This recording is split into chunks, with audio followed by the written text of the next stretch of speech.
नागरिक आणि उपासक उपाध्यक्षांच्या वतीने भव्य नागरी सत्कार या ठिकाणी झालेला आहे। या सत्काराला उत्तर देताना आपण काय म्हणाल?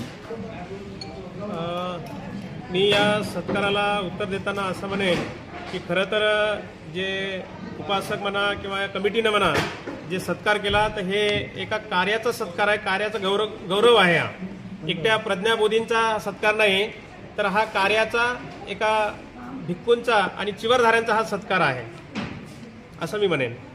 आपण गेली अनेक वर्षापासून मावसाळा या ठिकाणी संघर्ष करत आहात। अत्यंत संघर्षातून आपण त्या ठिकाणी बुद्धविहार उभं केलेलं आहे आणि आज पाहता त्या ओसाड रानाला नंदनवन झाल्याचं आता सगळ्यांचे लक्षात येतंय। एकूणच आपला संघर्ष कसा राहिला? तर संघर्ष तर खूप वेगवेगळ्या पद्धतीने संघर्ष झाला, कारण त्या ठिकाणी जागा ती संस्थेला हासिल करत असताना कुठे जाळल्या गेली, कुठे तोडल्या गेली, वेगवेगळ्या केसेस केल्या गेल्या, खोटे नाटे आरोप केल्या गेले, धमक्या दिल्या गेल्या। एवढंच नव्हे तर धाब्यावरल्या महिलासुद्धा आरोप करण्यासाठी त्यांनी प्रेरित केलं। तर ह्या साऱ्या गोष्टीला मी तोंड देत संघर्ष करत करत 25 वर्ष संघर्ष केला। सुरुवातीचे 15 वर्ष खूप मोठा तीव्र संघर्ष झाला आणि त्याच्यानंतर तो संघर्ष निवळत आज 25 वर्ष झाले। ती जागा आपण मिळून घेतली, आज सातबाऱ्यामध्ये नाव आलेलं आहे आणि त्याची मोजणी बाकी आहे। आता मोजणी आपल्याला लवकरच मोजणी मिळेल 5 एकरचा।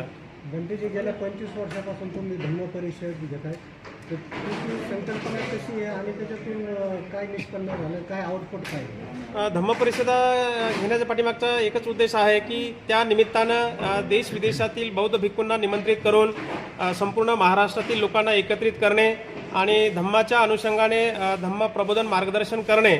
आणि धम्म परिषदेचं फलित म्हणलं तर मी आता ग्रामीण भागामध्ये काम करत असताना ग्रामीण भागातील लोकांवरती धम्माच्या अनुषंगाने खूप फरक पडलेला आहे, बदल झालेला आहे। अनेक लोकांचे घरं बसलेले आहेत। एवढंच नव्हे तर उद्ध्वस्त झालेले संसारसुद्धा आज त्या धम्म परिषदेमध्ये येणाऱ्या वेगवेगळ्या भिक्खूंच्या प्रवचनानं मार्गदर्शनानं त्यांच्या मनाचं परिवर्तन होऊन बरेच लोक निर्व्यसनी झाले, व्यसन सोडलं आणि धम्माचं काम करत आहेत। आणि अशा पद्धतीने धम्म परिषदेचं एक फलितच म्हणावं, माझ्या मते तरी फलित आहे।